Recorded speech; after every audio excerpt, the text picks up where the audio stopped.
Boa.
Boa Olá, noite. boa noite, Valdirene. Consegue Seja me ouvir? bem-vinda. Ontem eu não estava na aula. Você está me ouvindo? Tô. Ah, pronto. Ai, obrigada. Seja bem-vinda também. Obrigado. Tudo bem? Tudo bem, sim. Graças a Deus. Você não estava na aula ontem. Ontem só quem estava, tinham duas pessoas no ao vivo, né? Era a Bia e a Adriele, eu acho. Aí ontem eu me apresentei e tal, falei um pouquinho sobre mim. Como você não estava aqui, deixa eu só conferir se realmente tá gravando. Como você não estava aqui, não sei se você assistiu o vídeo de ontem, né? Mas eu vou me apresentar, tá? Eu sou Lilian, sou professora, sou psicóloga também, sou professora atualmente de História e Geografia, das disciplinas de História e Geografia para o quinto ano do Fundamental. Então, eu estou aí diariamente com as pérolazinhas entre 10 e 11 anos, né? Mas a minha formação, que é em pedagogia, ela permite aí que eu dê aula de todas as disciplinas até o quinto ano, ou educação de jovens e adultos, né? História, geografia, matemática, ciências, português, enfim, todas as disciplinas. E também sou formada em psicologia, então faço esses atendimentos aí para fugir um pouquinho das crianças, os meus atendimentos são só entre adolescentes e adultos, tá? E agora, né, estou aqui também com vocês para essa provinha aí que está chegando do Enseja, né? Hum, tá certo. Me conte aí, Valdirene, como é que foram essas últimas aulas que você teve? O que que você achou? Como é que você passou por elas, das outras disciplinas, né? Foram ótimas, né? Foram boas. Que bom. É uma pena que, estudamos alguns assuntos, mas a prova realmente caiu muitas questões que não estudamos, que não, entendeu? Não tinha no contexto das aulas. Uhum, Então foi um pouco complicado essas três provas, né? Foi um pouquinho complicado. Só por uhum. isso mesmo, mas as aulas todas legais, bem explicativa.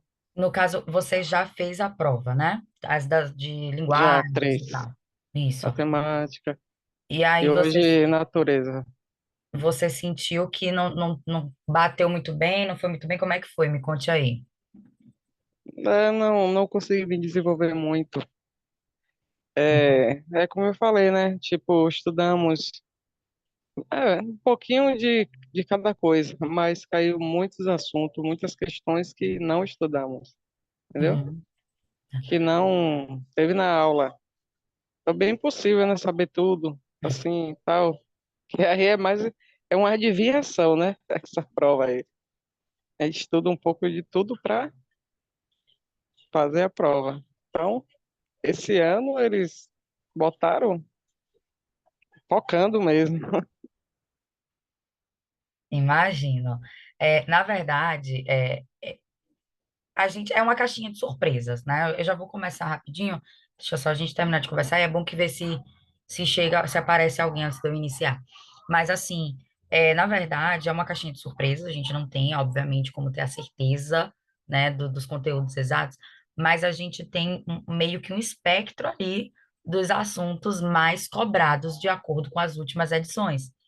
Então, da mesma forma como funciona basicamente o Enem, né? Claro que o nível de cobrança do Enseja é completamente diferente do Enem, mas é nessa pegada aí de ter uma gama de conteúdos e que pode cair em 2023, em 2024 pode não cair, e aí a gente fica nessa, né?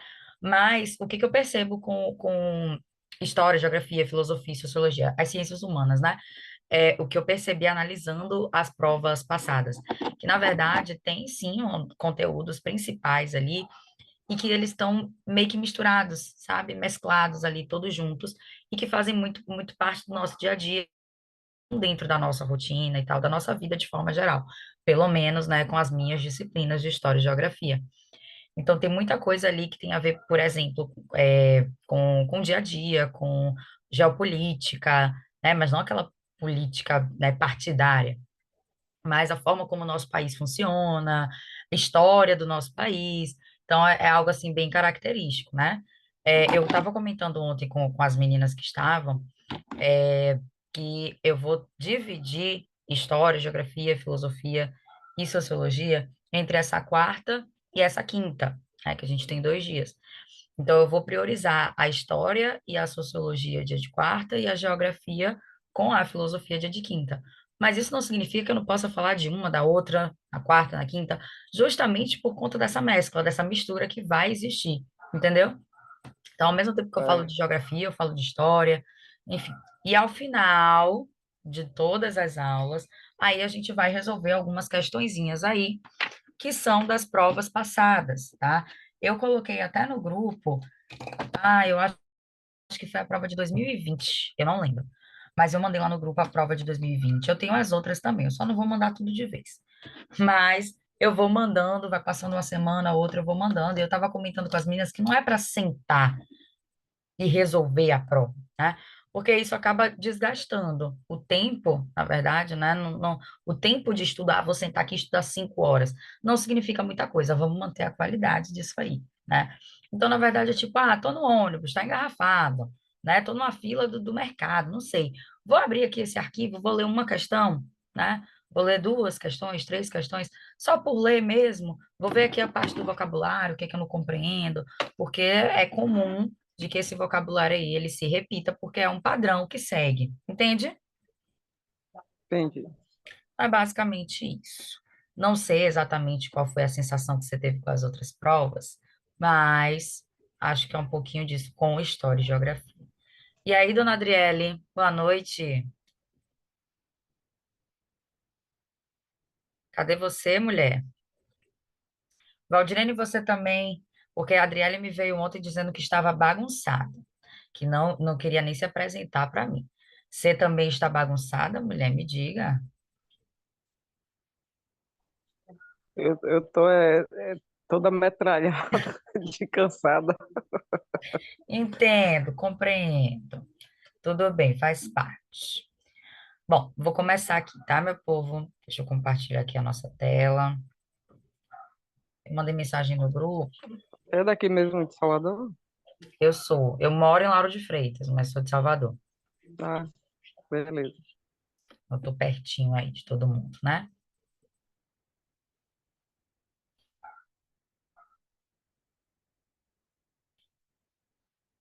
Qualquer coisa, vocês vão me sinalizando, tá? Porque chega às 7 horas da noite, a cabeça da pessoa não funciona mais. E aí eu me passo com algumas coisas. Mas, vamos lá.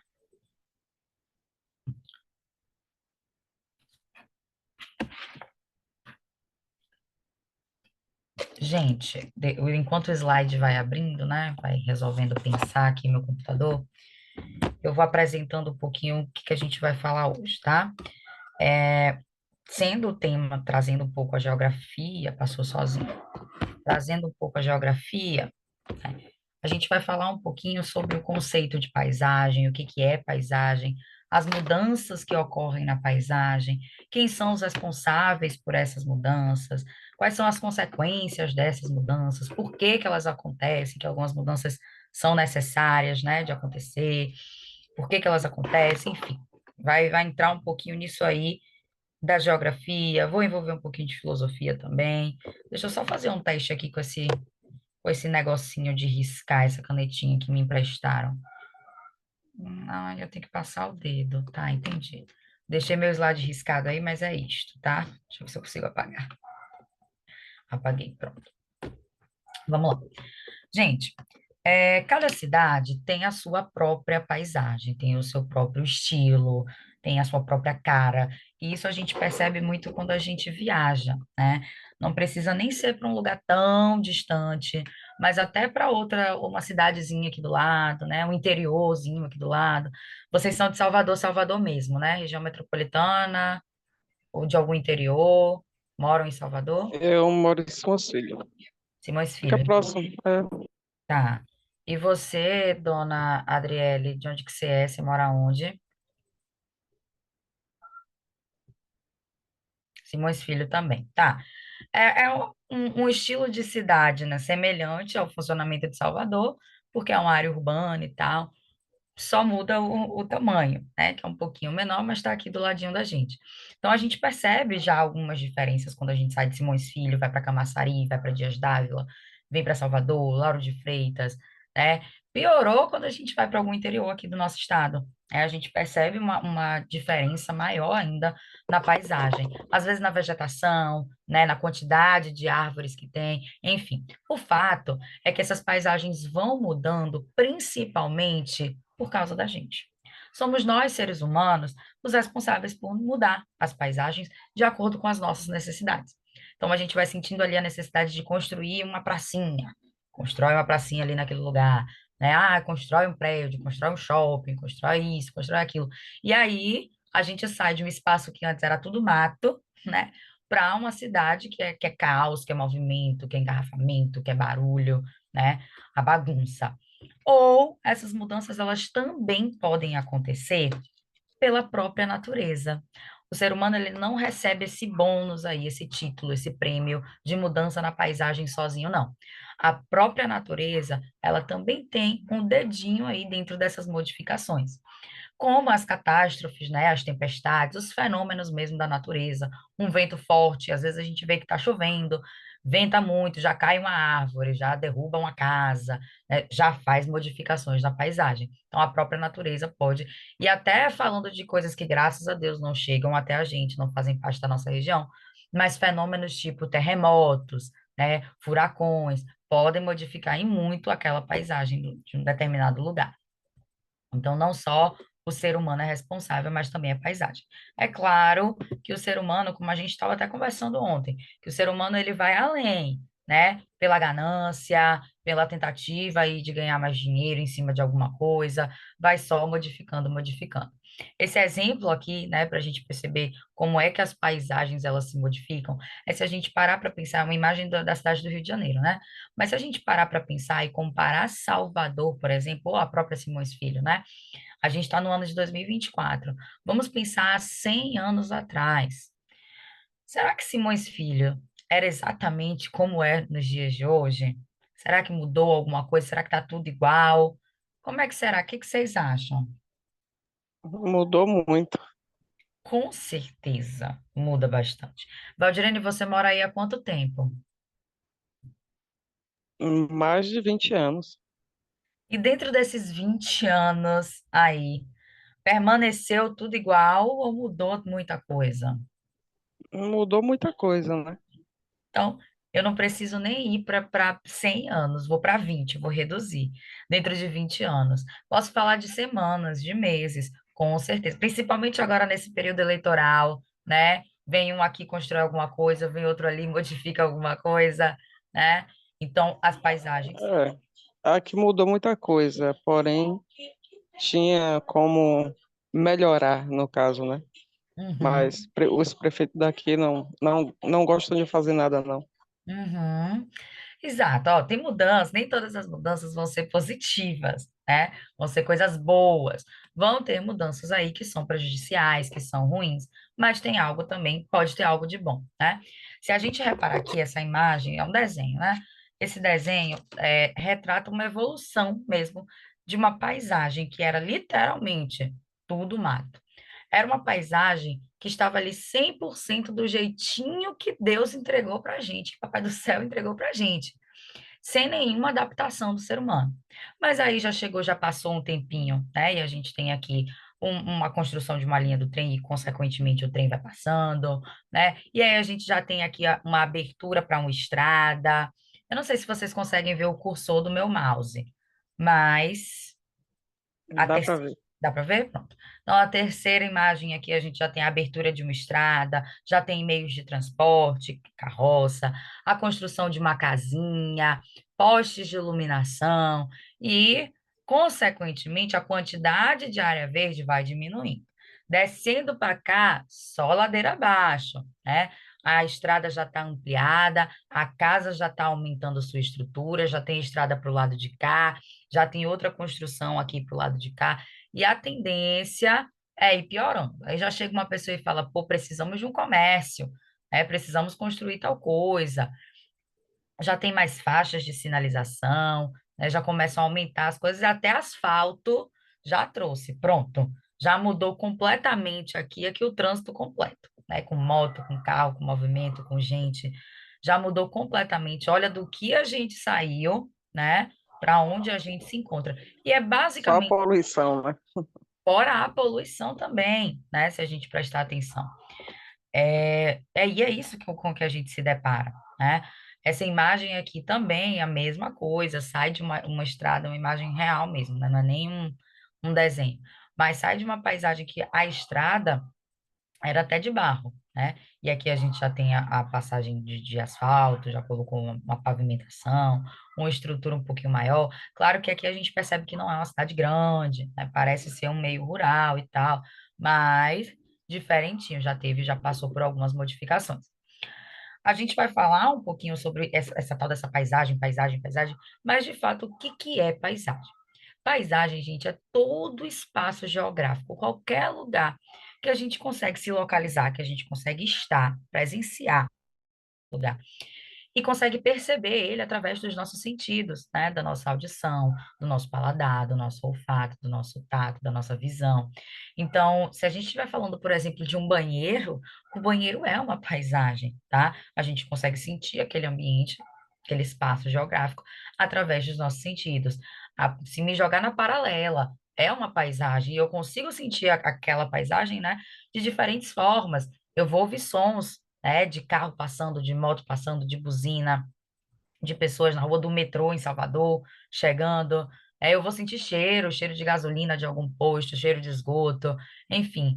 Eu consigo perceber aquele espaço com os nossos órgãos do sentido, portanto, esse espaço vai ser considerado uma paisagem. Então, qualquer lugar que a gente consegue entrar, né, que a gente consegue estar localizado e perceber com os nossos sentidos.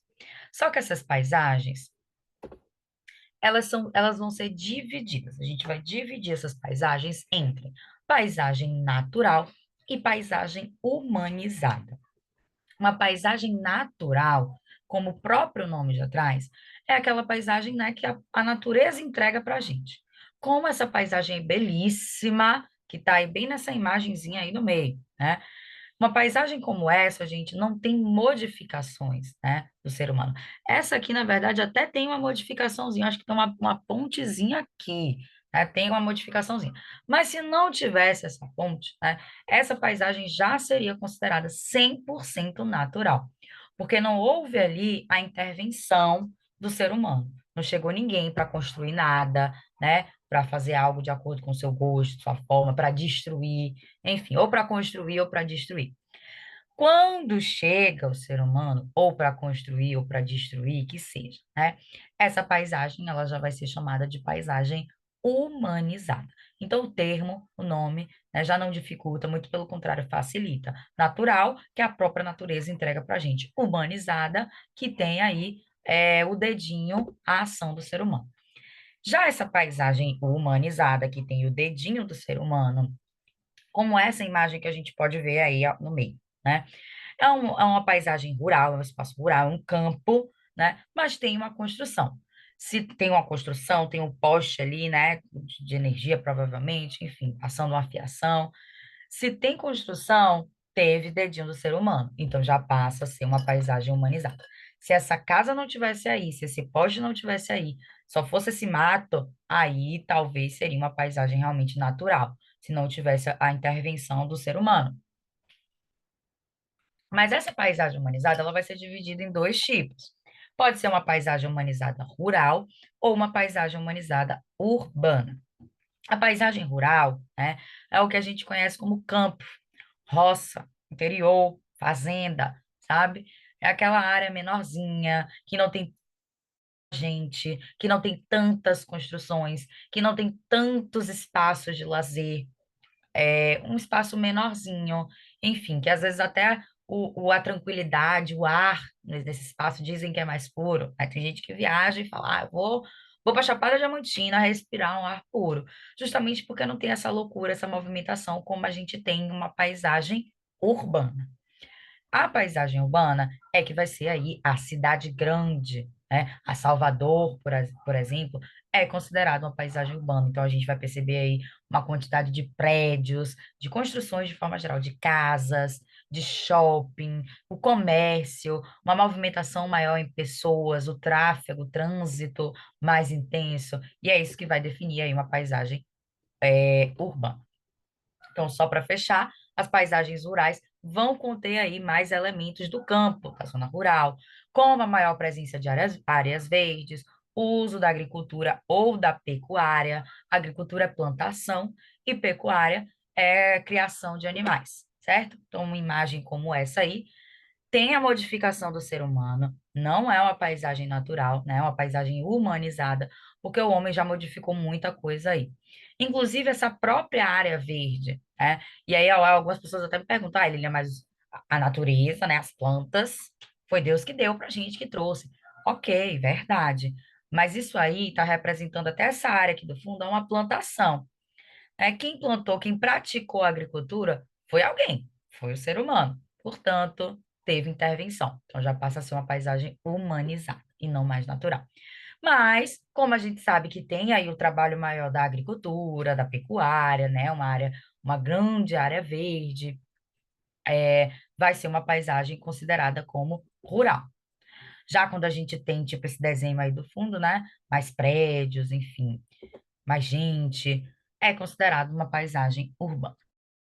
E aí foi para vocês, né? Se a nossa cidade, ela sempre teve o tamanho, a extensão que ela tem, e não só em extensão realmente territorial, o tamanho mesmo em nível de importância, de nome, de conhecimento, e é óbvio que não. E a tendência é ganhar mais, aumentar mais ainda, é crescer mais ainda. A gente nem sabe mais para onde, mas a tendência é crescer, realmente.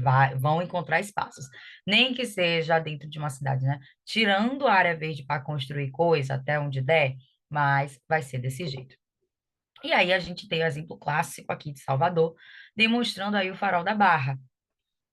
É uma diferença, a gente sabe que não era como é hoje, né? Logo assim que o farol foi inaugurado, foi construído, enfim, houve aí uma modificação.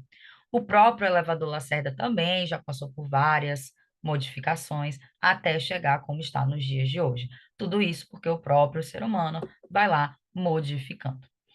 Essa modificação, né, essa troca que a gente sai de um espaço como esse aqui, né, com meios de transporte mais desatualizados, né, com meios de transporte mais antigos, tipo um bondinho e tal, animais até aqui para transportar. Oi? Ó Ai, a poluição, como é que fala? No luminosa visual? não é visual, não. É quando tem muita luz em um local e você não consegue, por exemplo, tipo, aqui é uma espécie de poluição, tem um nome específico para esse tipo de poluição aí. Quando é muita luz, você Hum, não consegue ver as estrelas, isso atrapalha até os próprios animais que migram. sim. Eu não sei se tem, eu não, deve ter um nome Esqueci. específico, Bia, mas eu não sei, não tô por dentro, não tô sabendo, talvez eu não esteja lembrando. Mas enfim, se eu lembrar, se você lembrar também, você fala. Não tinha nem visto, Bia, que você chegou, seja bem-vinda. Mas vamos lá. E aí, a gente sai, né, desse processo, dessa mudança, a gente passou por uma mudança. Inclusive, o Brasil, ele começou a se urbanizar lá para a década de 80. Ele começou a ser considerado um país urbanizado para a década de 80. E essa urbanização, né, foi um processo de evolução, na verdade, não foi da noite para o dia. Chegou um momento que no Brasil, lá no início do século passado, no início do século XX, para os anos de 1910, 1915, vieram muitos imigrantes para cá, para o Brasil. Muitas pessoas de outros lugares, imigrantes japoneses, ontem a gente estava falando sobre os alemães, holandeses, enfim, muitas pessoas vieram para cá. E isso só foi aumentando, aumentando a quantidade de pessoas. Isso porque em outros países, né, já passaram por momentos de crise. Então a galera veio para cá em busca de melhores condições de vida. São Paulo e Rio de Janeiro, né, eram as cidades que logo quando as primeiras indústrias chegaram ao Brasil, estavam concentradas em São Paulo e Rio de Janeiro. Então as pessoas iam principalmente para essa região do Brasil, que é a região sudeste, em busca de trabalho em uma dessas fábricas, principalmente na indústria cafeeira, né, com a plantação de café, enfim. E isso só foi aumentando a população do nosso país. Foi chegando gente, foi chegando gente, foi chegando gente, e precisava ter espaço para comportar essa grande quantidade de pessoas que ia chegando. E aí é que foram sendo criadas, né, as primeiras comunidades, inclusive, porque nem todo mundo que chegava tinha condições para viver bem, para pagar caro para viver. Então as pessoas iam se virando do jeito que dava, dentro dos recursos dela, com as condições que elas tinham. E aí foram sendo criadas as primeiras comunidades. E o Brasil foi sendo considerado um país urbanizado, foi se urbanizando. A urbanização, não estou conseguindo passar. A urbanização, na verdade, é um processo de mudança, de adaptação. É a mudança justamente é quando a gente sai de um espaço que é rural, do campo, ele vai se modernizando, se modificando, até virar uma paisagem urbana. Então, em outras palavras, urbanização é sair do campo, é deixar de ser um campo, uma área pequena, né, com pouca poluição, com pouca gente, com pouca construção, e passa a ser uma grande cidade. Esse é o processo de urbanização. É essa transformação, é essa mudança. E aí eu coloquei uma imagem aí de uma das principais avenidas de São Paulo, que é uma cidade, né, a capital do estado de São Paulo, é uma cidade muito urbanizada. São Paulo cresceu tanto, gente, tanto, que é considerado lá como a selva de pedra, a floresta de pedra, né? Porque é muito prédio, é muita construção. Você olha para cima e só vê prédio, determinadas regiões é muito, muito, muito, muito prédio, muitas construções para comportar. a quantidade de gente que tem lá. E percebam que essas construções, elas são verticais, né? E é o que a gente chama da verticalização das cidades. Não tem como a gente só ter casa, várias casas para abrigar todo mundo. A tendência é a cidade ir crescendo lá para cima mesmo, né? Para dentro das nossas caixinhas de sapato, a gente se encaixando dentro dos apartamentos, para caber esse tanto de gente que está aqui. Então, essas cidades que são urbanizadas, elas vão aumentando os seus tamanhos, porque mais pessoas vão chegando para viver nelas.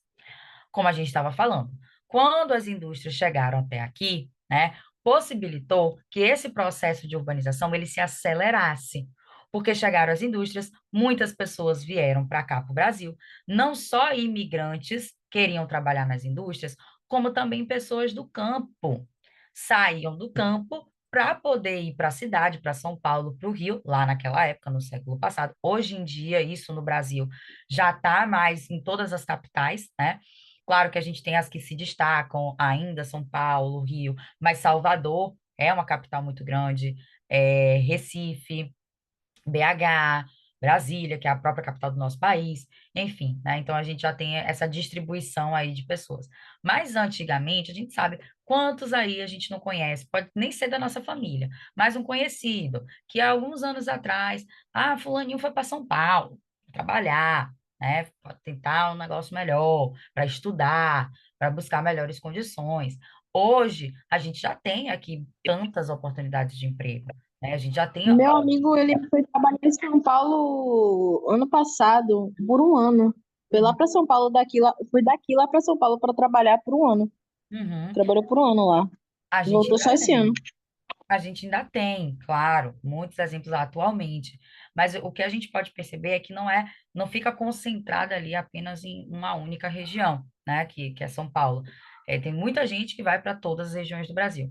São Paulo hoje é a capital, né, que a gente tem, o estado de forma geral, que tem o maior número de zonas industriais, tem muitas fábricas, muitas indústrias lá. Mas não só São Paulo, em Minas, né, na região metropolitana ali de Belo Horizonte. Nós temos também muitas cidades que são consideradas industriais, e que a galera vai para lá para trabalhar. A própria Camaçari, né, que a gente tem o polo petroquímico aqui, também considerado uma cidade industrial. Tem muita gente que sai de lá e vem para cá. Então, hoje em dia já está mais espalhado isso, não é concentrado em uma região só, mas ainda acontece. Vários exemplos, a gente sabe, né, Bia, como trouxe. Tem pessoas que a gente conhece, de família, amigo, conhecido. Fulaninho foi para tal lugar para conseguir uma melhor oportunidade de vida, né? Uma melhor condição. Mas antigamente, né, vamos botar aí 30, 40 anos atrás, era mais forte mesmo com São Paulo e Rio de Janeiro. Eu tenho parente que até hoje foi para lá e não voltou mais, ficou tá lá em São Paulo. E esse surgimento de indústrias, chegada de indústrias, foi possibilitando que muitas atividades que eram realizadas manualmente, artesanalmente, fosse substituída pelas máquinas. E a gente tem claramente isso hoje. Mas, gente, não só, né, imigrantes, como a gente está falando, vieram de fora, de outros países, para trabalhar no Brasil, para tentar algo melhor no Brasil, como as próprias pessoas do campo, da área rural. Então, as cidades elas foram servindo trabalhando como ímãs, foram atraindo pessoas, foram puxando pessoas por conta do comércio, por conta dessas fábricas. Eu sei que o gráfico ele está meio apagadinho aqui, eu não sei por que veio desse jeito, mas vamos só analisar a porcentagem em porcentagem aqui, a evolução das populações rural e urbana no mundo todo. Eu não peguei um gráfico do Brasil, não, mas no mundo todo de forma geral. A gente começa aqui, deixa eu ver se eu consigo pegar a canetinha. A gente começa aqui eita, risquei errado. No ano de 1960, com a população, o que está aqui, essa linha de azul, gente, é o meio urbano, certo? E em 1960, no mundo todo, 34% da população correspondia à população do meio urbano, ou seja, de cidades, né, de capitais, por exemplo. Já na área rural, a gente tinha 66% da população. Ou seja, lá em 1960, tinha muito mais gente vivendo no campo do que na cidade. Era quase o dobro, né, a diferença, né, o dobro de pessoas que viviam no campo em relação da cidade. Muito mais gente vivendo no campo. Só que o que que aconteceu ao longo dos anos, com a modernização, com as indústrias, com as fábricas chegando, foi diminuindo. A tendência é que esse número aqui de pessoas da área rural, do campo, fosse diminuindo, justamente por conta dessa saída. Saiu do campo e foi para a cidade para trabalhar. Consequentemente, o número de pessoas, esse gráfico está um pouquinho desatualizado, né? 2015, o ano mais recente que a gente tem. Se a gente pegar de hoje, 2024, com certeza esse número está maior. Mas em 2015, o dado mais atual é que 54% da população vivia nas cidades. Então, teve um declínio, né? Mudou, inverteu completamente a situação. Deixa eu apagar para a gente poder seguir. Esse movimento, gente, de saída do campo para a cidade é chamado de êxodo rural. Êxodo quer dizer saída, tá? Então, quando as pessoas saem do campo para vir para as cidades, independente de qual motivo, trabalhar, estudar, enfim, viver na casa de alguém, não sei, a não ser visitar, né? Visitar é visitar. Mas essa troca de residência, de moradia, de estilo de vida, sair do campo e ir para a cidade, é chamado de êxodo rural. E êxodo tem significado de sair mesmo, saída. Aí me perguntam, Lilian, existe o êxodo urbano, né, que é quando sai da área urbana e vai para rural? Óbvio, existe. Mas é óbvio também, gente, que o índice do êxodo rural, poluição luminosa. Eu vi agora a sua mensagem, Bia. É óbvio que o índice do êxodo rural é maior que o êxodo urbano. O êxodo urbano geralmente acontece quando a galera enjoa da vida e tem a oportunidade de sair, porque pode ser que eu enjoe, mas eu não posso sair daqui, eu tenho que trabalhar, eu tenho que pagar minhas contas, né? Mas tem gente que fala, não, essa vida aqui tá muito movimentada, não dá para mim. Eu vou comprar um terreno na roça, na fazenda, e vou viver lá do pouco. Vou fazer a agricultura de subsistência. Subsistência. Quem lembra o que que é a agricultura de subsistência? Que a gente estava comentando ontem. Dona Bia, lembra? Eu Dona lembro. É quando Adriele, lembra? você produz o seu próprio consumo. Exatamente, para o próprio consumo. Então, tem gente que fala, vou sair da cidade, vou comprar um terreno lá, vou plantar o que eu vou comer, vou fazer uma horta, não sei o que e tal, e vou conseguir sobreviver. Mas é óbvio, gente, que o êxodo rural é muito maior em índice, né, que o êxodo urbano. Tem muito mais gente querendo sair do campo para vir para as cidades.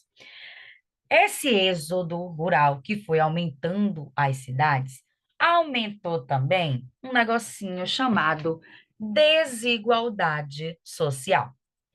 A gente que a partir do momento que as indústrias chegaram aqui no nosso país, foi chegando cada vez mais gente. Isso foi possibilitando o processo de urbanização do nosso país. Lá para 1980, o Brasil foi 1970, o Brasil foi sendo considerado um país urbano, urbanizado. E o que que define isso, Lilian? Se tem, analisando em um gráfico, um mapa, o índice, se tem mais gente vivendo na área urbana do que rural, já passou pelo processo de urbanização. E hoje no Brasil a gente tem mais gente vivendo em uma área urbana do que rural. Portanto, o Brasil é considerado um país urbanizado. Só que como a gente estava falando, a setinha de passar não tá apareceu. Só que como a gente estava falando, essas pessoas que vieram para cá, né, em busca dessas melhores condições e tal, não tinha espaço para todo mundo, não ia caber todo mundo. Uma realidade muito comum lá em São Paulo, nessa época, né, no período da industrialização e tal, é que tinha muita gente que queria viver no centro. O centro sempre foi o melhor lugar para se viver, porque estava perto de tudo, do comércio, de farmácia, de banco, de escola, das fábricas, enfim. Só que só vivia ali no centro, justamente por ser perto de tudo, quem tinha dinheiro, quem tinha condições de pagar algo ali, porque era mais caro. Hoje em dia isso até varia um pouco, né, nas cidades. Eu estou até pegando, não sei a realidade aí de Simões Filho, mas Salvador e Lauro de Freitas, eu não vejo muito isso de viver no centro, vive no centro quem tem dinheiro, não. Salvador até acho que é considerado centro, né? Sei lá, Graça, Vitória, acho que aqueles bairros ali ainda são considerados centro. Quando eu falo Aqui também assim, não tem isso, não. Lauro de Freitas, o centro é uma bagunça. Deus me livre viver lá. Deus me livre viver lá, porque o centro é caos. Mas antigamente a gente tinha muito isso, de valorizar os centros das cidades, porque estava ali próximo de tudo. Só que nem todas as pessoas teriam condições. Então, o que que acontecia? Essas pessoas se marginalizavam, iam para as margens.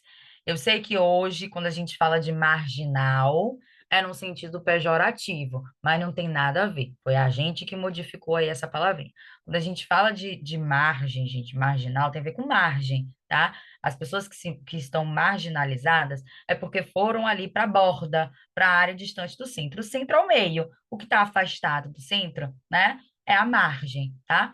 Hoje em dia, associa-se a isso, como quem estava no centro tinha dinheiro, quem estava na margem é que não tinha dinheiro, não tinha condições de viver no centro, então já associa aí marginal a quem não tinha dinheiro, mas é um termo pejorativo. Ou a gente pode chamar também de periferias, né?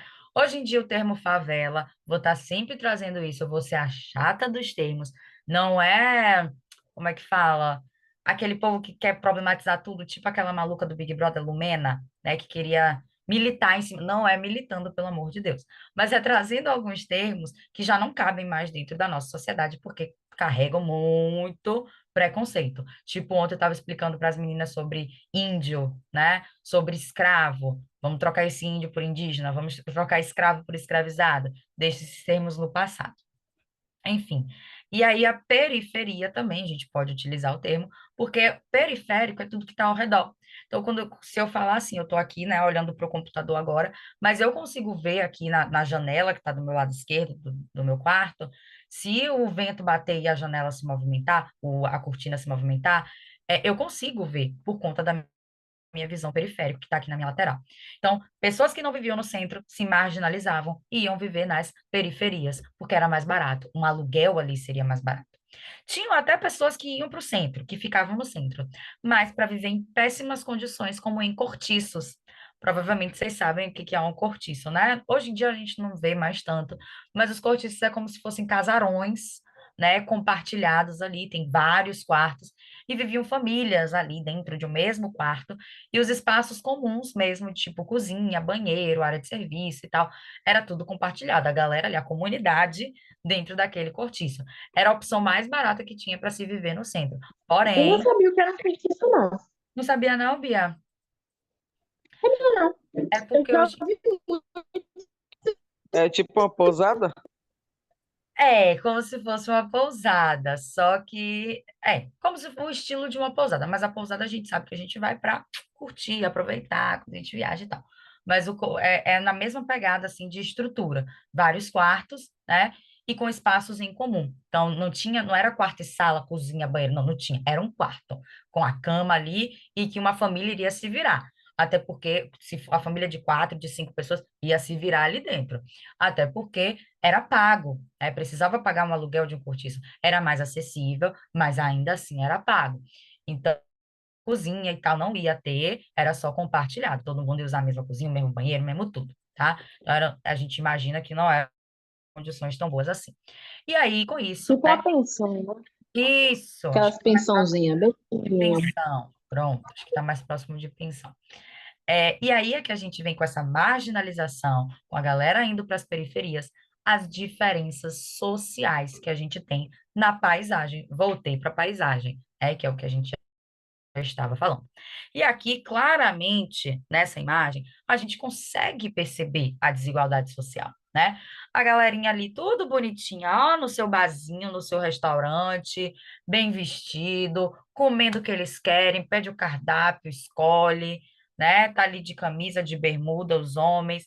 E aqui logo ao lado, o rapaz trabalhando, né? Ele não está aqui brincando, ele não está aqui se divertindo, ele está trabalhando. E a gente sabe que com esse tipo de trabalho aqui, ele não está ganhando nem 0,1%, né, de algo que essa galera aqui está consumindo. Porque o peso do papelão, o peso da latinha, não sei nem quanto é que está hoje em dia, mas a gente sabe que é um absurdo, né? Para essa pessoa realizar um trabalho pesado e tal, dentro dessa realidade. Isso é a desigualdade social. Desigualdade é o que está desigual, é que não tem o equilíbrio ali. E que a gente percebe, gente, todo santo dia.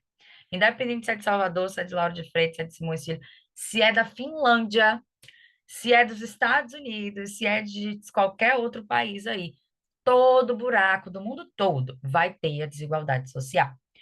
Ai, Lilian, mas minha prima tá na Europa e ela disse que todo mundo lá vive bem, todo mundo ganha bem, não. Conversa para boi dormir. Não é que todo mundo também vive mal, mas, gente, não existe lugar que não tenha desigualdade social. A diferença, né, é o nível dessa desigualdade. No nosso país, é óbvio que o índice de desigualdade é muito maior do que a Finlândia. A Finlândia é um europeu, né, que é considerado o país top nível um de educação no mundo todo. E mesmo sendo o país mais top das galáxias em nível de educação, lá existe a desigualdade social, mas não é no nível que a gente tem. Enquanto a desigualdade aqui é gente que está luxando, andando de helicóptero, e gente que não tem o que comer naquele dia, né? A desigualdade na Finlândia pode ser, por exemplo, tem gente que tem televisão em casa, tem gente que não tem. Tem gente que tem um carro, tem gente que não tem, entende? Itens assim que não são essenciais para a sobrevivência, diferente de alimentação. A gente sabe que no nosso país tem gente que não tem o que comer. Não estou nem falando de mercado, né? Porque normalmente a gente faz, sei lá, uma cesta básica, a gente faz alguma compra, a gente pensa o que comer pelo menos naquela semana. Mas tem gente que não tem o que comer naquele dia, que precisa se virar, precisa dar um jeito de ter alguma coisa para comer naquele dia. Olha como a desigualdade social ela é exagerada, né? Só que isso aí é uma situação que nunca resolve, né? Nunca muda, nunca melhora, nunca acaba. Sempre existe. Pois é, Assim como outras coisas também, né? Racismo, preconceito e várias outras coisas. pois é. Sempre existe. Infelizmente.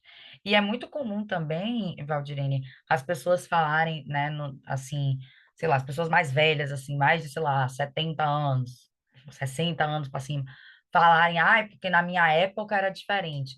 Claro, olha a gente observando aquele mapa lá do índice da população. Vivia muito mais gente no campo do que nas cidades. Óbvio que ali é do mundo todo, né?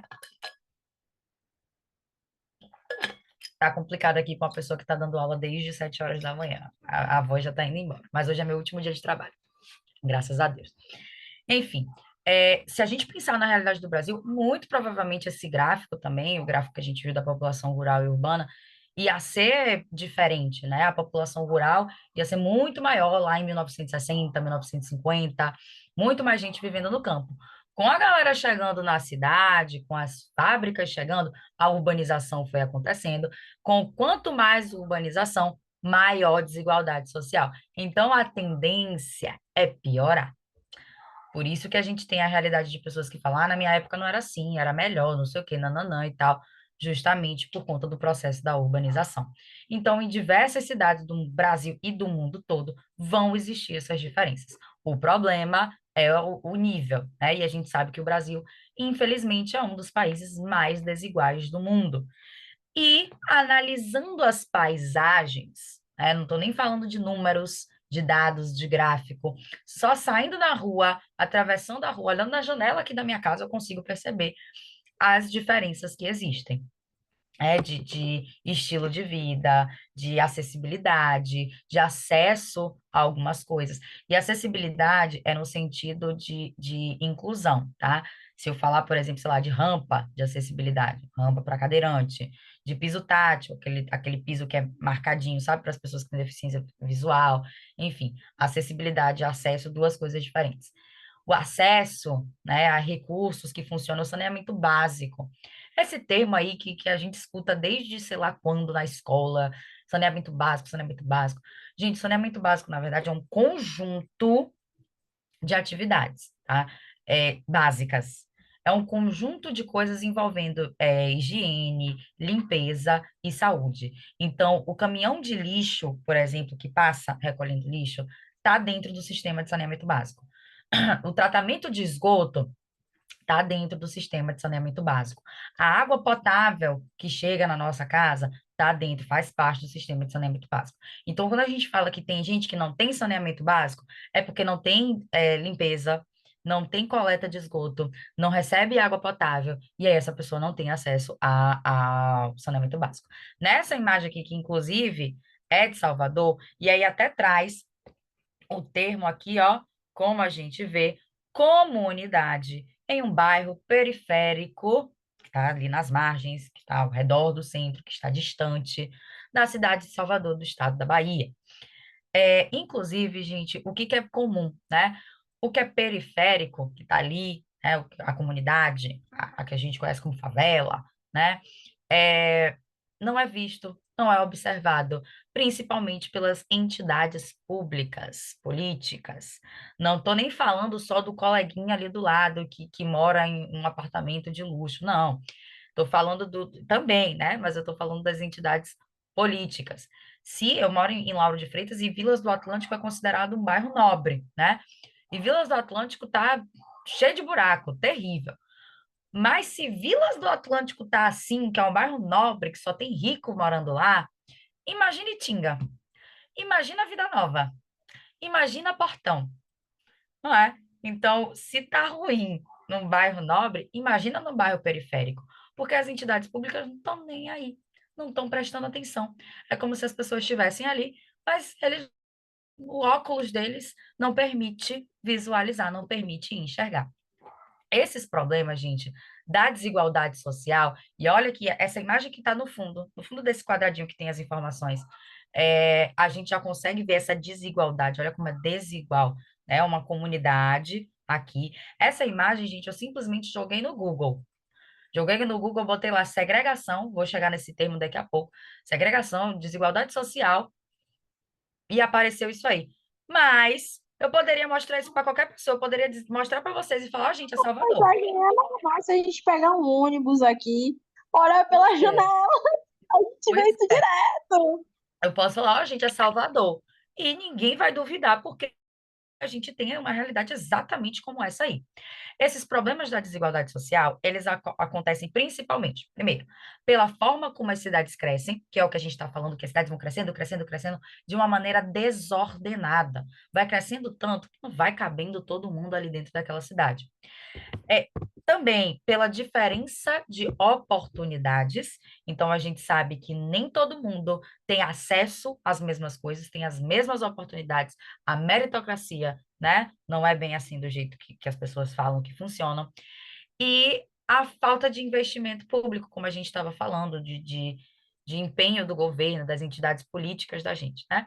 E pela falta de emprego e escola para todos, que aí tem a ver um pouquinho com a diferença de oportunidades, né? Se não tem emprego, se está difícil arranjar emprego, se nem todo mundo tem essa fonte de renda, não vai conseguir, né, ter uma boa moradia, morar em um prédio como esse, que você não tem nenhum trabalho, não tem fonte de renda, né? Tá difícil pagar um aluguel. Quem dirás uma casa? Quem dirás comprar um apartamento, né, como esse aqui da imagem? E aí é o termo que eu ia trazer para vocês da segregação, né? Isso que a gente vê, que você falou, Bia, que se a gente pegar o ônibus, a gente vê qualquer dia, qualquer hora, né? Em Salvador, região metropolitana, em qualquer outro lugar, é a segregação. Segregar é separar. Se eu pego uma sala de aula, por exemplo, eu tenho meninos e meninas dentro da sala de aula, homens e mulheres, e eu falo, ó, vai sentar daqui dessa terceira fileira para cá para a porta, essas três fileiras, só os homens, e daqui para cá só as mulheres. Eu estou separando, eu estou segregando de acordo com o gênero masculino e gênero feminino. Mas essa segregação espacial ou segregação social é a separação de pessoas de acordo com a renda, de acordo com o dinheiro, tá? Então é muito comum a gente ver dentro de uma mesma cidade, de um mesmo bairro, de uma mesma rua, pessoas que vivem em condições como essas aqui, em bairros luxuosos, em casas luxuosas, com toda uma infraestrutura, com piscina, com iluminação, com saneamento básico, né? Com todo um conforto. E, ao mesmo tempo, atravessou a rua, ó, chegamos aqui. Em um bairro precário, sem acesso, às vezes a gente sabe, à energia elétrica, à água, serviços básicos, tá? A água, coleta de esgoto, enfim, tudo precário. Então, essa diferença aí, voltei com a imagem, já que a gente está falando de segregação, é essa separação, é essa diferença de acordo com a quantidade de dinheiro com a renda. E é tão segregado, eu acho que eu não botei aqui nesse slide. Ai, não botei. Tinha um desenho, uma charge que eu tinha, muito legal, que é um desenho, né? Mas que mostrava, assim, de um lado, um condomínio, vários condomínios, várias casas com piscina e tal, toda infraestrutura. E aí tinha um abismo, um buraco mesmo, no meio, e do outro lado a gente tinha uma comunidade, as casas com péssima infraestrutura, sem acesso à água e tal. Como tinha esse buraco no meio, esse abismo, não tinha como quem está de um lado passar para o outro. Mas se a gente parar para pensar, é exatamente isso que acontece. Até porque quem está do lado rico, né, não vai querer ir para o lado pobre. Vai lá para fazer o quê? Para passear no bairro pobre, no lado pobre? Não vai. Quem está do lado pobre até quer ir para o lado rico, né? Para viver, não tem condições. Então, o que que acontece, gente? Qual que é, infelizmente, a nossa realidade? O que é que essas pessoas do lado pobre vão fazer do lado rico? Gente, vocês estão aí? Trabalhar. Pois é, Estou aqui. trabalhar. Essa é a nossa realidade. Só tem essa mudança, só transita de um lado para o outro, se for para trabalhar.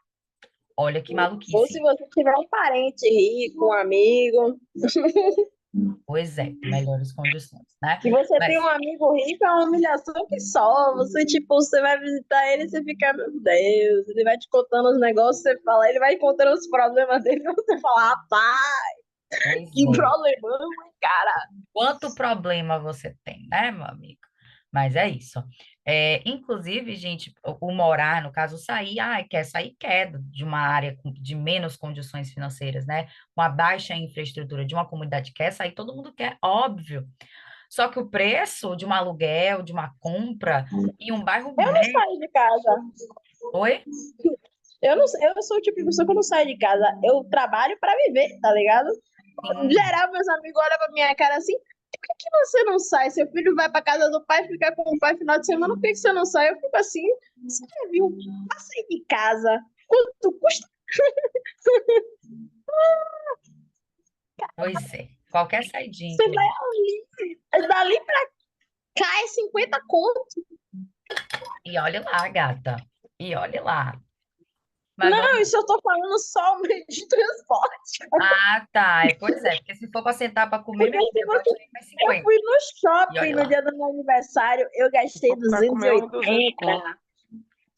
280, não sei nem como, assim, não foi, eu não comprei nada assim, eu fui no cinema, comprei um lanche, voltei pra casa, 280. Ou seja, tá barril, como dizem. Tá complicado, né? E é justamente isso, essa realidade aí de É, nesse dia a Bia tava rica. Vamos lá. Aí de Bem, manhã me deu dinheiro. deixa eu passar aqui. Com a chegada da urbanização, né, das indústrias e tal, o que que aconteceu?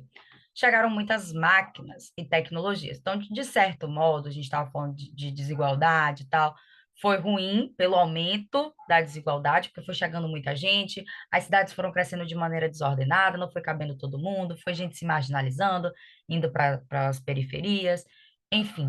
Mas, ao mesmo tempo, com a chegada das indústrias, que aí foi um fenômeno chamado de revolução industrial, revolução porque foi mesmo uma mudança, né, que houve no mundo. Lá no século XVIII, o século XVIII compreende aí entre 1701 e 1800, lá na Inglaterra. E aí as indústrias foram começou primeiro na Inglaterra e depois as indústrias foram se espalhando para o mundo todo até chegar aqui ao Brasil. Só que teve uma parte boa, né, que foi a modernização, chegar máquinas. Antes, trabalhos que eram realizados manualmente, artesanalmente, hoje em dia são substituídos por máquinas, né? O que aumenta a produção, se a gente estiver falando do campo, por exemplo, o que facilita a nossa vida, por exemplo. Mas tudo tem um lado bom e tem um lado ruim. E o lado ruim seria o desemprego, né? Muitas pessoas vêm perdendo seus empregos aí por conta das tais das tecnologias. E muitas profissões estão sendo modificadas por conta da chegada das tecnologias. Então, tem gente que perde profissão, tem gente que profissão deixa de existir Eita, que calor. Tem gente que as profissões deixam de existir porque a tecnologia passa, né? E já não permite, já não faz mais sentido. Tipo, antes a gente tinha o datilógrafo, né? Antes, inclusive, das pessoas, porque antigamente as pessoas tinham em casa a própria máquina de datilografia, algumas pessoas tinham, né? Mas antes, um pouquinho, não. Então, algumas pessoas tinham que pagar um cara para ele digitar algum tipo de documento, alguma coisa que a pessoa precisasse. Era uma profissão dita como do passado. Não existe mais isso. A gente tem impressora, tem computador, tem o teclado, tudo direitinho para a gente digitar nosso negócio. Não tem computador? Vai para a lan house, vai para a escola, vai para a faculdade, que vai ter lá disponível no trabalho para a gente utilizar. Mas pagar essa profissão aí, o datilógrafo, a gente não tem mais. Hoje em dia, o sistema de iluminação, né, vou mais antigo ainda. O sistema de iluminação é geral. Aperta um botão, as luzes do condomínio acendem. A central da prefeitura vai ligar os postes que estiverem funcionando da rua tal de Lauro de Freitas. É automatizado, é muito fácil, né? Antes a gente tinha até acendedor de poste. O cara vinha de poste em poste, acendendo poste, e não era nem com energia elétrica. Ah, era com fogo, né? E para iluminar com fogo mesmo. Imagine, hoje em dia tem até sensor, né? Hoje em dia a gente tem sensor, não só o sensor de movimento, tem o sensor de movimento, apareceu gente, a luz acende, mas o sensor até cidade mesmo, ficou de noite, o negócio lá entende que ficou de noite e acendeu, tá? Então a tecnologia ela está fazendo cada vez mais parte da nossa vida para tudo. E o fato é que a Verdade. gente está até dependendo dela, né? As profissões também dependendo dela. Não são todas, né? Eu, como professora, por exemplo, eu trabalho em escola, tá? Mas eu, dentro da escola, eu não tenho eu não dependo 100% da tecnologia, mas eu utilizo porque facilita a minha vida. Hoje mesmo eu estava dando aula, faltou luz na escola. Deu uma queda de energia. E eu estava utilizando o slide e tal. E aí o computador demorou anos para ligar. Eu desisti. Falei, ó, vou usar mais computador não, vou só aqui mesmo falando com eles. Eles abrem o livro aí, a gente vai acompanhando. Deu super certo, terminei minha aula, eu só falando, sem usar slide, sem usar microfone, sem usar nada, né? Então, eu não dependo disso para ser professora. Mas é bom que eu utilize, e é bom que eu seja flexível para aprender também a me adaptar a essa realidade para facilitar tanto a minha vida quanto a vida dos meus alunos. Eu lembro de uma professora que eu tinha no ensino médio que a mulher chegava na sala e falava bom dia, de biologia. Bom dia. Escrevi no quadro, o quadro era enorme. E a mulher escrevia. E tinha, nem vai dizer que na escola não tinha um projetor. Tinha. Ela que queria lá escrever, porque ela mantinha a moda antiga dela. Mas a gente sabe a realidade de escolas que não tem. E os professores dão aula, né? Porque a gente não depende. Mas tem profissões que sim, dependem da tecnologia. Inclusive, profissões do passado, né, que não existem mais, mas tem as profissões futurísticas, né? Não é que não existem ainda, mas a gente chama do futuro porque estão relacionadas aí a esses recursos tecnológicos. TikToker, né? Jornalista de fofoca. Gente, antes a gente tinha, a galera se formava em jornalismo, era jornalista, especialista ali, escreveu uma matéria de jornal, de revista, máximo da televisão. Acabou, rádio, acabou. Hoje em dia tem jornalista especializado em matéria Fofoca. online, tá? Em Ah, falar da vida dos outros. É o que Eu você tava, falou? eu tava falando isso com minha mãe. Nossa, a primeira vez que eu vejo na minha existência ganhar dinheiro com fofoca. Pois é, gata. Essa é a nossa realidade, tá? Deixa eu passar aqui rapidinho. Olha como as profissões vêm mudando. Não só essas, né? Mas a gente tem também as profissões do futuro, não só essas, mas que estão relacionadas mesmo à tecnologia, que dependem da tecnologia, tipo gamer, programação, designer de computação, enfim, todas essas profissões aí que são futurísticas mesmo. E a gente tem as profissões do presente, mas que a tendência é sumir. A tendência daqui a alguns anos é a gente olhar e falar, ah, aquela profissão agora é do passado, né? E falar como eu estava falando do acendedor de poste, por exemplo, do datilógrafo, por exemplo. Operador de caixa. Gente, não sei se algumas de vocês são, mas vocês passam aí, né? Frequentam loja, mercado. Me disseram, não sei, que tem tempo que eu não vou, mas me disseram que o atacadão daqui de Lauro de Freitas tem a pessoinha de verdade, o ser humano que passa no caixa. E até o mercado agora, de compras grandes mesmo, já tem o próprio autoatendimento. Eu fui no Bob's outro dia e aí não tinha um ser humano para me atender. O único ser humano dentro do Bob's era o que estava fazendo o lanche, preparando o lanche para me entregar. Tirando isso, o pedido para a gente fazer era na maquininha lá. E aí tinha uma mulher que estava atrás de mim que ela estava só reclamando. Ela, nossa, mas não se fazem mais shopping como antigamente. Cadê o ser humano, a pessoa para atender a gente? Obviamente, né, ela tinha muita dificuldade de utilizar ali e tal, a própria máquina para poder fazer o pedido. A gente ainda não está acostumado com isso, com essa realidade. Calma, para que tirar de Eu vez? achei maravilhoso. Inclusive, no dia que eu fui no shopping, foi eu e minha amiga, a gente foi fazer isso. Foi desse jeito aí que você falou mesmo. Tava na maquininha, eu falei, rapaz, que coisa linda! É isso. Que E coisa aí, beautiful! é prático pra gente, Mas pra tá você. tudo indo Pois muito é, rápido mesmo. para mim e para você. Mas tem muita gente que tem dificuldade. Então, assim, eu não sei se era um caso específico do Bob's Mas tinha uma pessoa ali, tipo, ajudar, auxiliando a galerinha, os mais velhos, Pronto. a, a mexer naquilo ali. Entendeu? Tinha um É, auxiliador isso aí. Menos lá, mal. entendeu? Porque, assim, eu não sei se foi algo específico do dia que eu estava, foi do Bob's, né? Não tinha ninguém para ajudar as pessoas que estavam na fila para fazer pedido na maquininha. Só tinha gente mesmo dentro, para trás do balcão, para preparar o lanche e para entregar para a gente. Só. Mas eu sei, por exemplo, a Renner, né? Tem o caixa, a pessoa, o ser humano. Mas também tem o autoatendimento. Quem quiser vai no autoatendimento. Geralmente eu vou no autoatendimento mesmo porque não tem fila, a galera não vai, né? A Le Biscuit, a Americanas já estão fazendo aí essas substituições. Outra profissão, gente, que na minha opinião, daqui a uns anos não vai ter mais é telemarketing. Porque assim, a gente liga para o banco para resolver um problema, eu me estresso com isso. Gostaria, gente, que desse emprego para o telemarketing, porque eu ligo para falar com o robô, ninguém merece. Aperte um para não sei o que, não, não, não. Aperte dois. Eu não quero falar nada de apertar nada, eu quero falar com alguém para resolver meu problema o mais rápido possível. E a tendência é que o robô, é que a inteligência artificial substitua esse trabalho também, né? Olha aí a profissão do passado, é o cara que ia passando vendendo leite, a gente compra leite no mercado, enfim, todas essas mudanças aí no nosso sistema de tecnologia, né, da Pô, eu vida bem que queria que uma pessoa viesse passando vendendo leite, esses leite antigos assim. Em Juazeiro ainda tinha da gente que vendia, vaca. só que ele vendia num túnel, tá ligado? Hum, Aí você pegava o garrafão, comprava uma quantidade, menina, coisa boa! Você tinha que dar uma fervidinha, obviamente. Eu Mas, acho que é mais puxa, interior, né? Talvez hoje em dia era muito talvez bom. preserve o leite da vaca mesmo, enfim. Eu não Gente, gosto desse leite, não, tenho nojo. De leite de vaca, sem ser industrial, É, uhum, você eu não sabe o sempre que você tive tá nojo. perdendo. É maravilhoso, é muito bom, é isso sim. Quando bota pra ferver aquela pelinha em cima, ah, Maria, É tu é só você doido. tirar, meu bem. Você dá uma fervidinha, depois você deixa esfriar. Fica 1000 vezes do que você pegar uma caixinha industrial. enfim, Isso é. E outra gente, coisa, dá para fazer várias coisas com aquele leite ali. Dá para fazer queijo, dá para fazer manteiga, dá para verdade, fazer creme de leite, entendeu?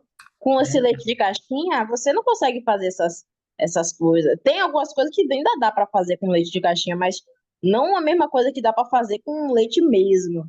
sim. Gente, essa parte aí que a gente está finalizando o conteúdo para iniciar as questões, para vocês está tudo ok, tudo 10. Tudo ok. Então Tudo vamos tranquilo. conversar. Vou recompartilhar aqui, só queria sair da tela um pouquinho para a gente conversar. Vou recompartilhar aqui, vou lendo as questões, tá? A gente volta, a gente erra, a gente lê 1.500 vezes se necessário, porque é importante bater e rebater, beleza? Agora eu quero que esse negócio fique em caixa alta, eu quero que fique grande. Como é que faz isso, Deus? Não sei, porque eu acho que a letra D não tá aparecendo. Ai, que negócio. Realmente não tá, não. Aí, ó, eu me batendo com os recursos tecnológicos. Se é que tem letra D, né? Tem, pior que tem, tá vendo aí? Pronto, vai ter que ficar assim. Vamos lá. Questão tal aí, não lembro o ano, mas é do próprio Enseja, tá, gente? De algum ano passado aí. Na primeira imagem, a gente tem um tipo de sistema agrícola, né, que a gente vê pessoinhas, aqui seres humanos, trabalhando duro, né, tirando o suor do rosto, da testa, para conseguir plantar, colher, enfim, a técnica mesmo da agricultura. Já aqui a gente tem, opa, sumiu todo mundo, acabou todo ser humano. Chegou um trator imenso, que rapidinho, o trabalho que essa galera aí fez em um dia, o trator fez em 20 minutos, né? Uma implicação socioespacial no campo resultante da passagem do sistema 1 para o sistema 2 é a. Então, uma implicação, uma coisa, um acontecimento socioespacial que envolve o social, né, e o espacial, o espaço mesmo, paisagem, que causou essa mudança aí do sistema 1 para o sistema 2 foi a redução do trabalho formal, B, a intensificação do êxodo rural, C, a diversificação da cultura alimentar, ou D, a concentração da estrutura fundiária. O que que vocês acham, gente? O que é estrutura fundiária? Vamos pensar fundiário como Não é grandes, a D, não? grandes terras, assim. Quando a gente fala de um latifundiário, é o dono de grandes terras, tá? E a desconcentração seria não ter mais essas grandes terras. É a D, não? A D de dado, É? Eu acho que é A. Adriele, quem dá mais? Bora lá. Então, na primeira imagem, cadê você, mulher? Deixa eu ver o chat aqui. Adriele, ok, vamos lá, acha que é A. Vou ler de novo, tá?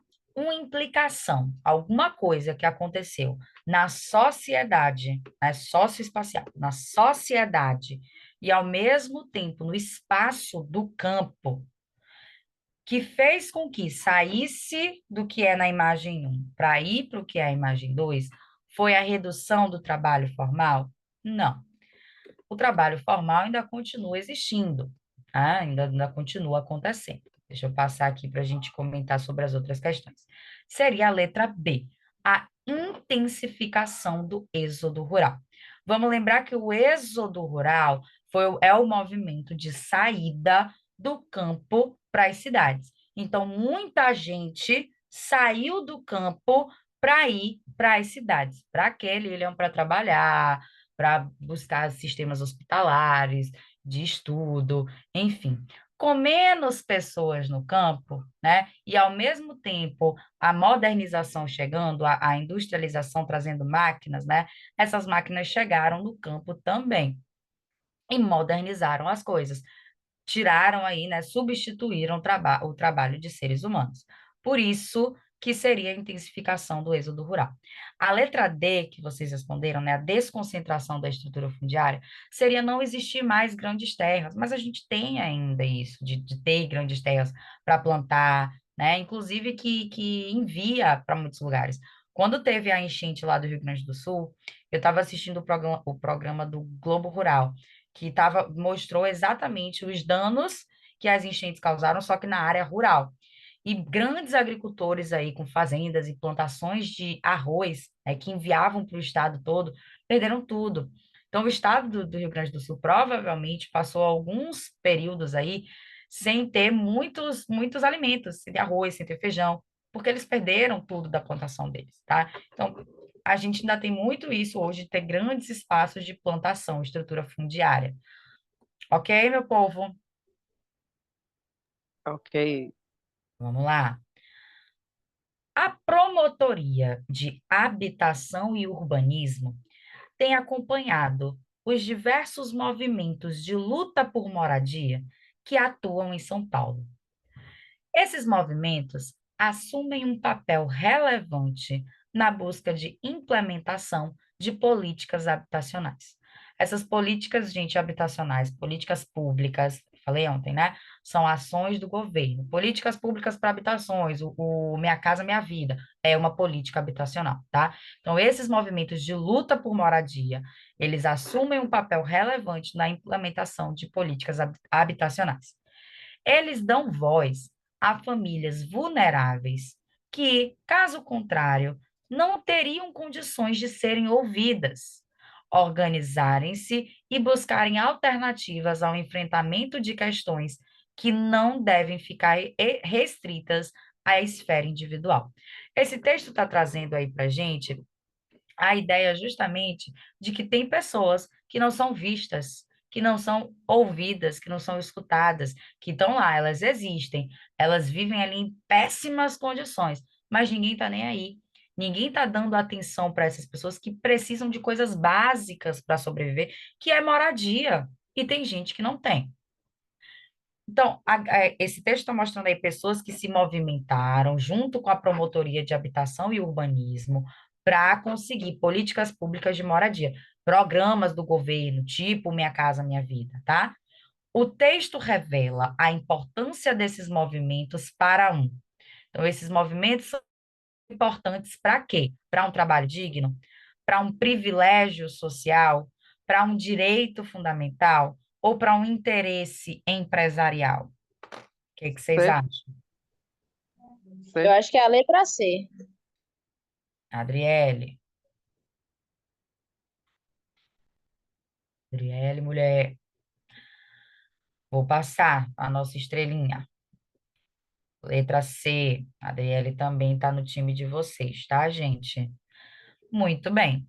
A moradia, a habitação, né, que muita gente não tem acesso, é desigual, é um direito básico, um direito fundamental para a gente conseguir ter uma boa qualidade de vida, uma qualidade de vida mínima, né? Uma vida, não digo nem qualidade, porque tem gente que não tem qualidade mais, o direito à vida mesmo, certo? As transformações geradas pelas descobertas tecnológicas das últimas décadas estão na base das mudanças que ocorrem no mundo hoje. A descoberta da informática e, sobretudo, os avanços extremamente rápidos que se seguiram nessa área a partir de 1970 foram tão significativos para a humanidade que se decidiu igualar sua importância a da descoberta da máquina a vapor ou do TA mecânico e da divisão do trabalho, chamando-os de terceira revolução industrial. Então, vamos lá, vou tentar traduzir aqui. A gente passou por um processo de primeira revolução industrial, que foi o que eu falei que aconteceu na Inglaterra, lá no comecinho do século XVIII. Passamos também no século XIX pela segunda revolução industrial. E diz por aí, né, que o processo que a gente está passando hoje, de avanços tecnológicos e tal, são tão importantes quanto na época que a gente descobriu a máquina a vapor, o tear mecanizado. O tear é tipo, não sei explicar, mas é tipo costura, tá?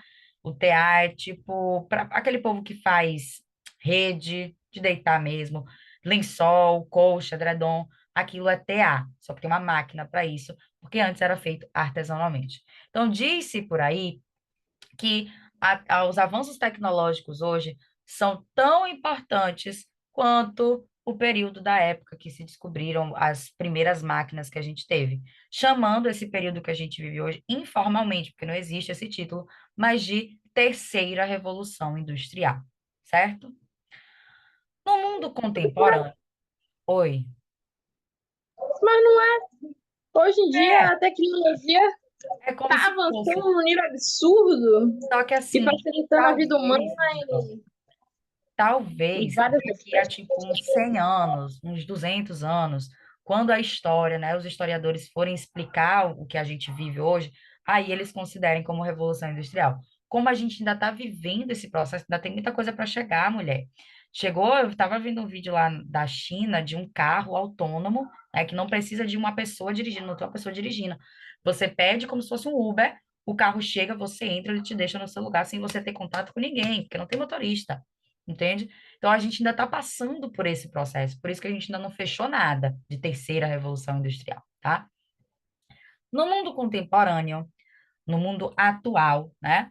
Uma consequência socioeconômica, então, em nível social, da sociedade, da economia, uma consequência para isso, desse processo descrito é a integração dos espaços mundiais, redução dos fluxos migratórios, ampliação do emprego formal ou a estagnação do setor terciário. Essa tá dificinha, viu? Essa em C já botou para lá. D. Vamos lá. Peraí que eu não tô vendo. Já foi B, já foi C. Vamos lá ler o texto.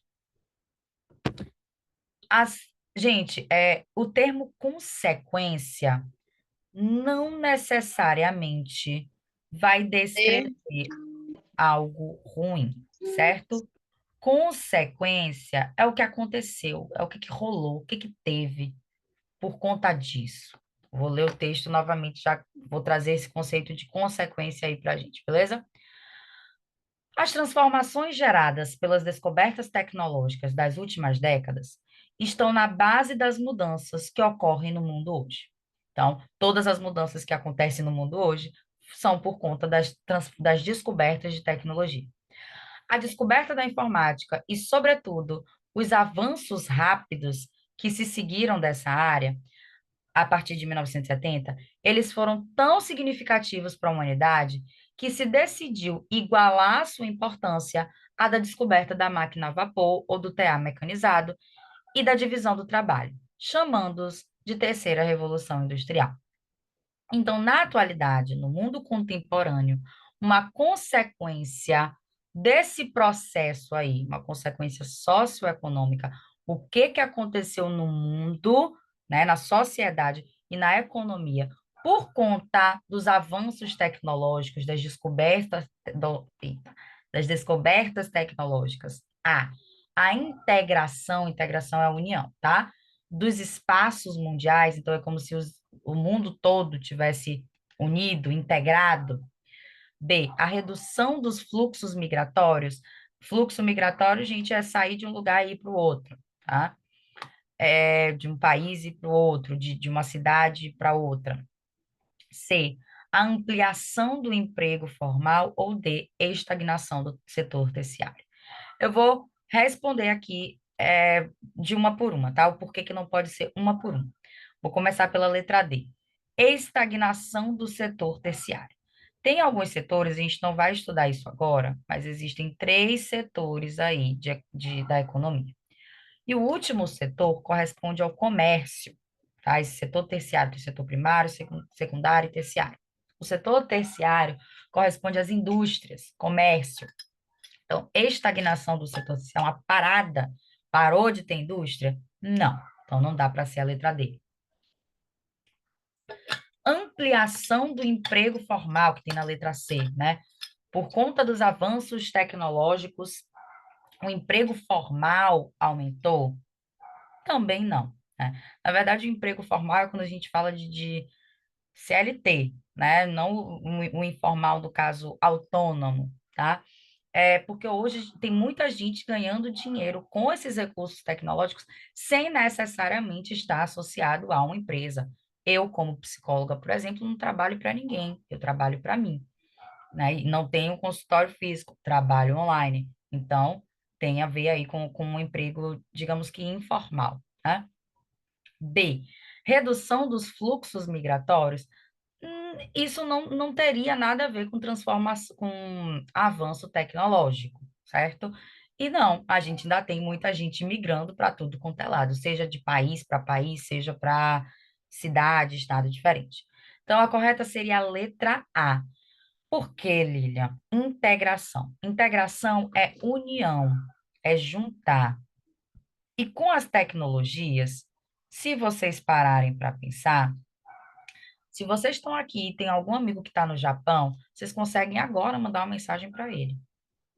Há alguns anos atrás, vocês iam mandar uma carta e esperar semanas para chegar até o cara, meses para chegar até a pessoa, e mais meses para receber essa carta de volta, uma mensagem de volta. Hoje em dia, não tem distância. A gente consegue namorar, a gente consegue conversar, a gente consegue jogar, a gente consegue fazer ligação de vídeo de qualquer lugar do mundo todo, por conta das tecnologias. É uma consequência das tecnologias.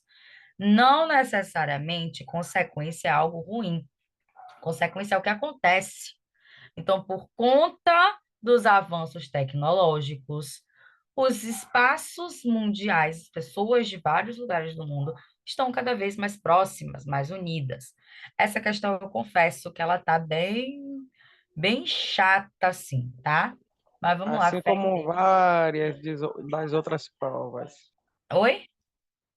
Assim como várias das outras provas. Pois é, mas fé em Deus, que a nossa não vai estar assim, não. Vamos lá. Na agricultura, as máquinas, os insumos e as novas técnicas de produção elevam a produtividade do trabalho. Lembra que eu falei? Saiu gente, chegou máquina no campo, e isso fez até acelerar a produção, porque o que uma pessoa faz, uma máquina faz 3 vezes mais rápido, né?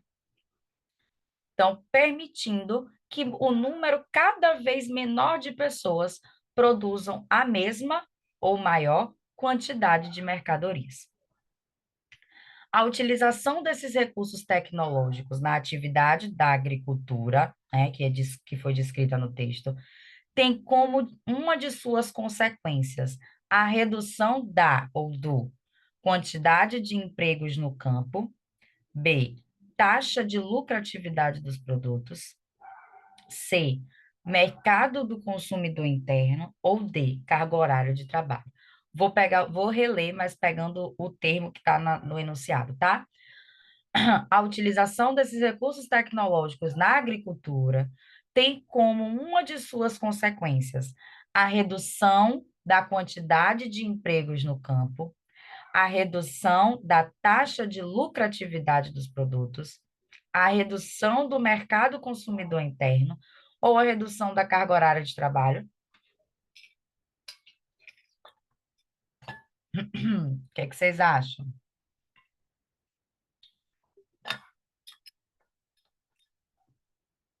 É B. Ainda mais, Eu também acho que é. Adriele. Eita, no mesmo time todo mundo. Bora, de novo, lê o texto.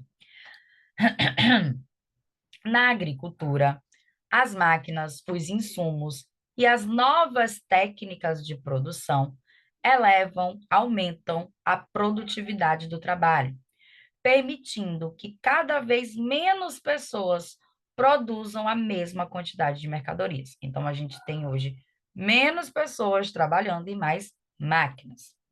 A utilização desses recursos tecnológicos na atividade descrita, que é a agricultura, tem como uma de suas consequências a redução do ou da. Gente, se tem mais máquina no campo e houve o êxodo rural, muitas pessoas saíram do campo e foram para a cidade. E com a urbanização, né, as máquinas chegaram, as tecnologias chegaram no campo, a gente não tem hoje mais tanta gente, tanta necessidade de emprego no campo. As pessoas perderam o emprego lá por conta das máquinas, mais um motivo que fez com que elas migrassem, saíssem do campo e viessem para a cidade. Qual é o sentido que tem, né? Elas estarem no campo se não tem emprego, se não tem espaço? Porque o robô, o trator, tirou tudo, tirou o emprego. É claro que ainda tem gente trabalhando no campo, não é só máquina, né? Mas Na verdade, isso aí, essas respostas todas faz sentido, né? todas as respostas, vamos lá. É, Cada uma tem um pouquinho de sentido, aí isso atrapalha um pouco. então, né? Mas vamos lá, que sempre tem o pulo do gato, né? Vou para a letra B, né?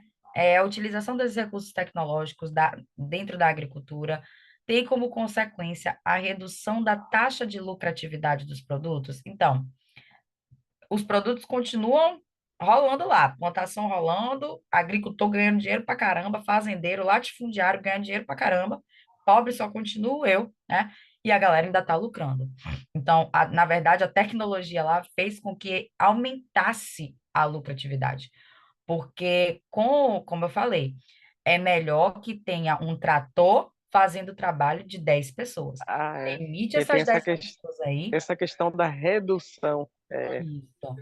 Demite essa galera aí, bota uma máquina, vai acelerar muito mais do que gente trabalhando, porque gente morre, gente fica doente, gente cansa, e a máquina não. A máquina quebrou, eu vou consertar, tá? Então, quero ganhar dinheiro, vou ganhar dinheiro. B, redução do mercado consumidor interno? Não, a gente continua tendo gente também para consumir, sempre vai ter gente para consumir, né? Inclusive o que é plantado, que é produzido no campo, vem para cá para a gente, chega para a gente de alguma forma. O que a gente compra no mercado, o mercado pegou lá de algum agricultor, alguma fazenda aleatória, né, comprou para poder trazer para a gente. E C, redução de carga horária de trabalho? De quem? Quem está trabalhando, continua trabalhando. Não reduziu carga horária nenhuma, quem dera, né? Vamos lá, para a próxima, para ver se dá tempo da gente fazer pelo menos mais duas. Ai, deixa eu pular essa daqui. Eita, meu Deus. Depois eu volto para ela.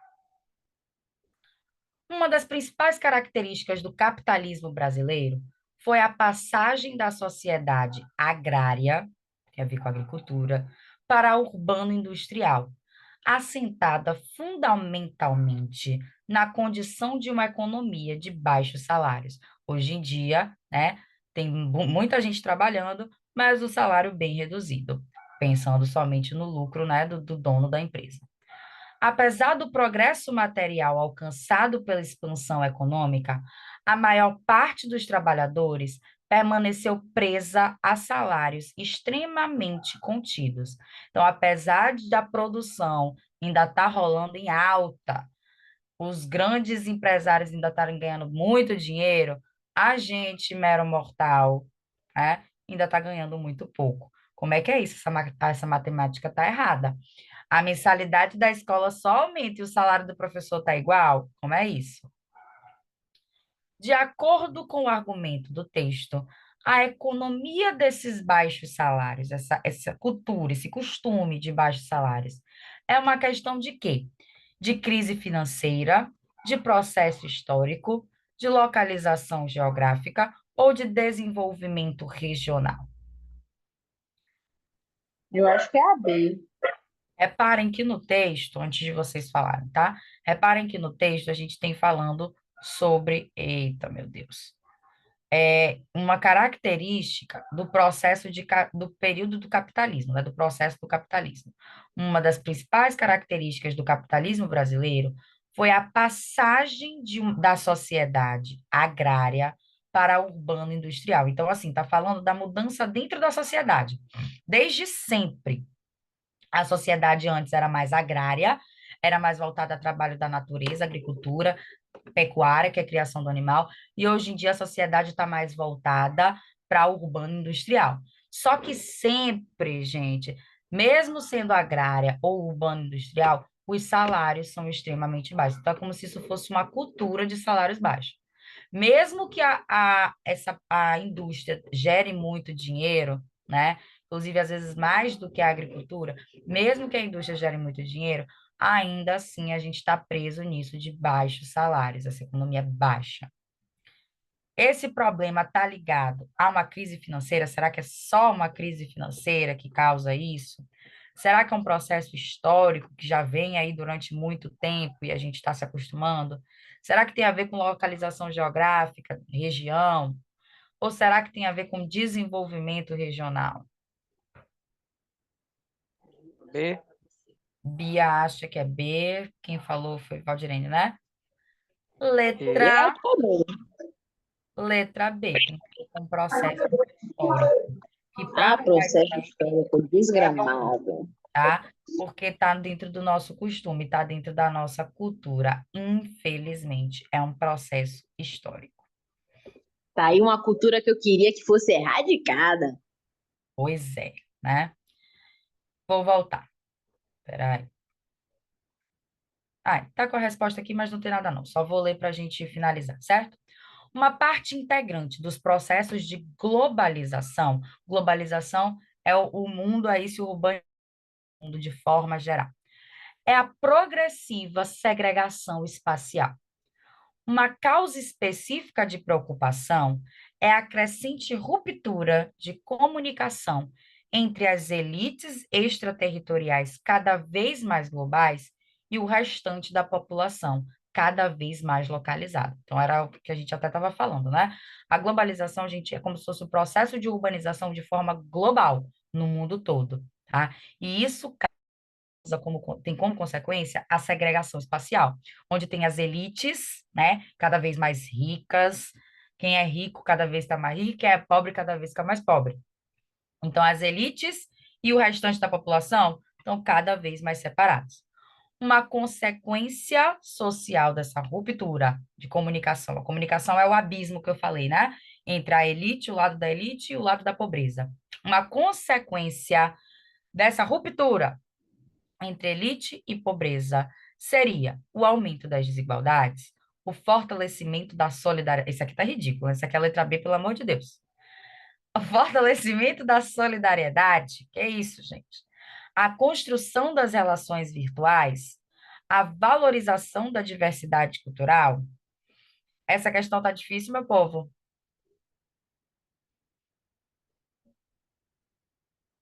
Alô? Ai, meu Deus, eu tô muda para vocês. Não, Ah, tá, que susto que Bia perguntou aqui no chat. Vamos lá. Uma consequência. O que que acontece, né? Qual é a causa? O que que pode ocasionar? O que é que pode acontecer quando tem esse abismo, essa ruptura de comunicação entre quem tem dinheiro e quem não tem? Vai causar cada vez mais uma desigualdade social. letra A. Exatamente. A letra A.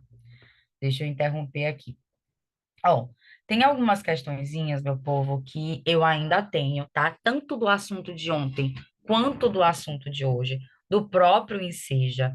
Eu vou só deixar guardadinha, porque em algum momento a gente vai retomar essas questões, tá? Questões que eu não consegui passar na aula de hoje.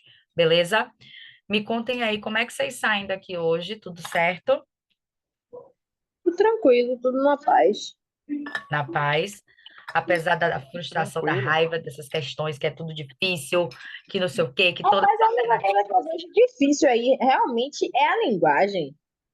Puxa, é, um negócio assim puxado pro Aurélio demais. pois é, né? Eles Ô, fazem Bia, questão. você foi hoje? Fui, Foi você que estava toda de preto? sim.